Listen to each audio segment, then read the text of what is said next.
అందరికీ నమస్కారం. ఒక న్యాయం కోసం నిజాయితీగా పోరాడే నా సోదరుడు శ్రీ గణేష్ గారికి సంఘీభావం చూపించడానికి ఈ రోజున ఇక్కడ రావడం జరిగింది. మీ అందరికి ఒక మాట చెప్తానమ్మా,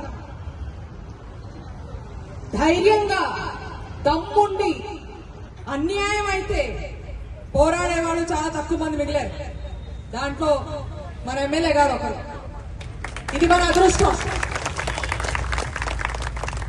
ఎవరైనా సరే సైలెంట్ అయిపోయి ఎలక్షన్ టైంలో అప్పుడు చూసుకుందాం అని ఆగిపోతారు. ఆయన 3 రోజుల నుంచి దీక్ష మీద ఉన్నారు, మంచిది కాకుండా అన్నది.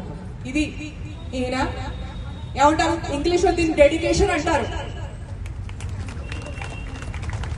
కంటోన్మెంట్ వాసుల అదృష్టం అమ్మా.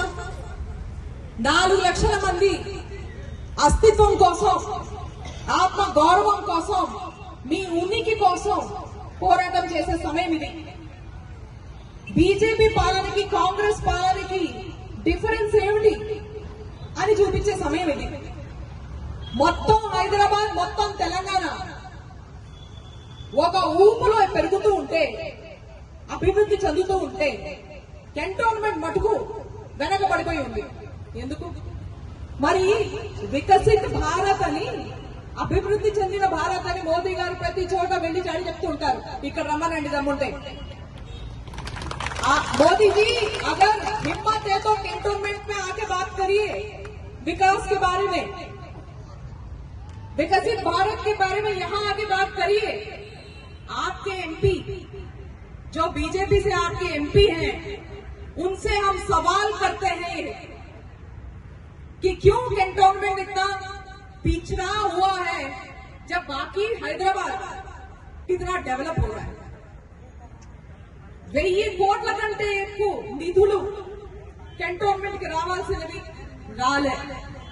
అయినా ఎమ్మెల్యే గారు ఆయన సొంత నిధులతో ఎంతవరకు అభివృద్ధి చెందగలదో అంతవరకు చేశారు. మొదట బీజేపీ సర్కార్ ఎందుకు నిధులు ఇవ్వలేదు, ఈ మాటకి ఆన్సర్ చెప్పాలి.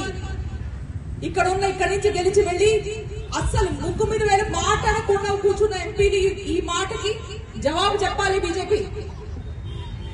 ఇక్కడున్న రోడ్లు గాని, బ్రిడ్జులు గాని, ఏ రకమైన అభివృద్ధి, చివరికి త్రాగే నీరు కూడా సరిగ్గా రాని కంటోన్మెంట్ పరిస్థితి ఇలా ఎందుకుంది, దీనికి జవాబు చెప్పాలి. అదే కాకుండా ఇప్పుడు జిహెచ్ఎంసీ ఎలక్షన్స్ ఉన్నాయి.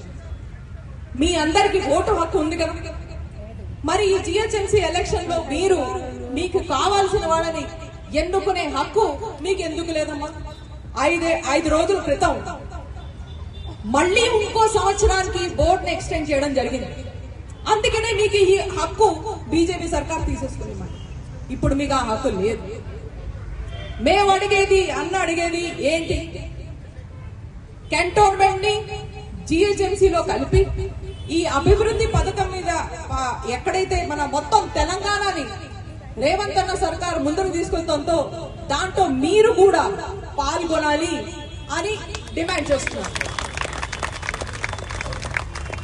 56 కంటోన్మెంట్స్, మీరు 4 లక్షల మంది ఇక్కడ ఎలా అయితే సఫర్ అవుతున్నారో, దుఃఖంలో మునుగుతున్నారో, అలాగే అభివృద్ధి లేకుండా ఎలా అయితే మీరు ఉన్నారో కంటోన్మెంట్ లో, ఇక్కడ సికింద్రాబాద్ లో, అలాగే 56 కంటోన్మెంట్స్ మొత్తం దేశంలో ఇదే పరిస్థితి.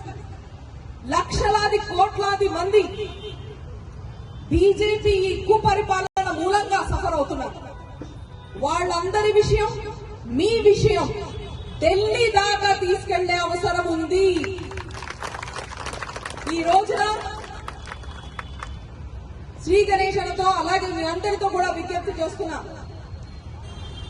మీరు గనక దృఢ నిశ్చయం తీసుకుని, లేదు మేము తెలంగాణ మొత్తం ఈ అభివృద్ధి ఏదైతే ఒక యజ్ఞం లాగా చేస్తున్న కాంగ్రెస్ ప్రభుత్వం దాంట్లో మేము కూడా పాలు పంచుకుంటామని గనక దృఢ నిశ్చయం తీసుకుని నడిచేటట్టయితే నేను హామీ ఇస్తున్నా, నేను 100% మీతో ఉంటా.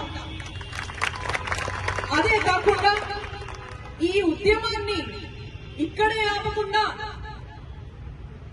यहाँ से लेके दिल्ली तक लड़ेंगे, इక్కడి నుంచి తీసుకుని ఢిల్లీ చేద్దాం. అక్కడ జంతర్ మంతర్ లో ఎలా అయితే మనకి ధర్నా చౌక్ ఉందో ఇక్కడ, అలాగే అక్కడ జంతర్ మంతర్ ఢిల్లీలో పెద్ద పెద్ద ఉద్యమాలైనాయి. అక్కడ ఈ ఉద్యమాన్ని తీసుకువెళ్లి బీజేపీ సర్కార్ని నిలదీసి ఏమిటి కారణం, కంటోన్మెంట్ ని ఇలా మీరు సఫర్ చేయడానికి ఏంటి కారణం, దీని వెనకాల ఎందుకు వీళ్ళ దుఃఖంగా కష్టాల్లో జీవించాలి, వీళ్ళ హక్కు ఎక్కడ పోయింది, ఎందుకు తీసేసుకుంటున్నారు అనే మాట ఢిల్లీలో అక్కడికి వెళ్ళి వాళ్ళు ఎదుర్కొన్న వాళ్ళని అక్కడ నిలదీసి అక్కడి నుంచి జవాబు తెచ్చుకుందాం. మనం తెలంగాణ అలాగే హైదరాబాద్ ప్రజల్ని అంత లైట్ గా తీసుకోవచ్చు. ప్రత్యేకంగా మహిళల్ని బీఆర్ఎస్ ని తరిమి కొట్టిన మహిళల్ని లైట్ గా తీసుకోకూడదు మోదీ గారు. మనం గనక అనుకుంటే సాధించలేనిది ఏమీ లేదు. ఖచ్చితంగా ఇక్కడ నిధులు రావాలి, మీకు ఓటు హక్కు రావాలి, అభివృద్ధి అవ్వాలి, ఇంటింటికి ఒక మంచి భవిష్యత్తు రావాలి. వీటన్నింటి కోసం పోరాడదాం. ఖచ్చితంగా గెలుపు మనది. ఎందుకంటే న్యాయం మన వైపు ఉంది. మనం నిజాయితీగా ఫైట్ చేస్తున్నాం. అందరికంటే ఇంపార్టెంట్ శ్రీ గణేష్ అన్న మనతో ఉన్నారు కాబట్టి విజయం మనది. నన్ను ఈ ప్రోగ్రామ్ కి పిలిచిన శ్రీ గణేష్ కి అలాగే ఇక్కడ ఉన్న అమ్మలక్కలందరికీ ధన్యవాదం చెప్తూ సెలవు.